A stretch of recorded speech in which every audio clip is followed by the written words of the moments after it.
Korang pernah terfikir tak, ada benda dalam dunia ni yang harganya sampai tak masuk akal?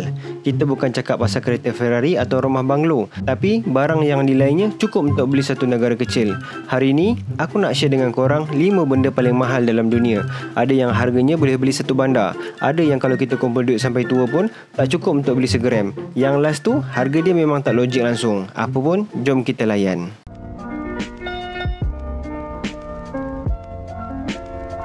Yang kelima, The Graph Pink Diamond. Okey, first kali kita ada Graph Pink Diamond. Ni bukan cincin yang korang beli dekat kedai emas tu. Batu ni warna pink, rare gila, dan harga dia 200 juta. Oh my god! Wow! Dia pernah jadi milik seorang kolektor private sebelum dibeli oleh Lawrence Graf, seorang bilioner dalam dunia permata. Imagine kalau kita tersalah letak benda ni, memang tak tidur seminggu lah. Yang keempat, The Card Players Painting. Kita ada lukisan paling mahal dekat dalam dunia, The Card Players oleh Paul Cézanne. Harga dia 1.4 bilion.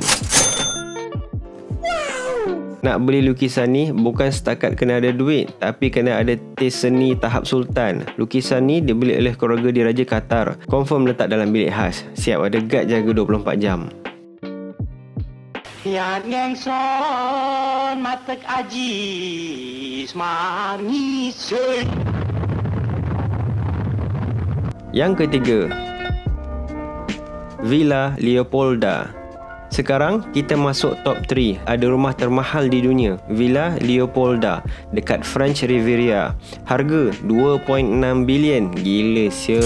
Rumah ni bukan sekadar besar, tapi dia ada private beach, kebun yang luas, dan pekerja rumah seramai 50 orang. Serius, ni rumah ke hotel 5 bintang?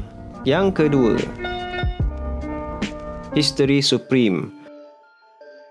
Bro, korang ingat kapal layar biasa-biasa ke? Nah, ni History Supreme, kapal layar paling mahal di dunia. Harga 18.4 bilion.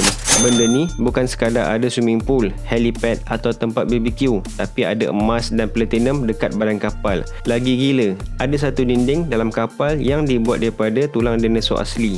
Memang level billionaire lah ni.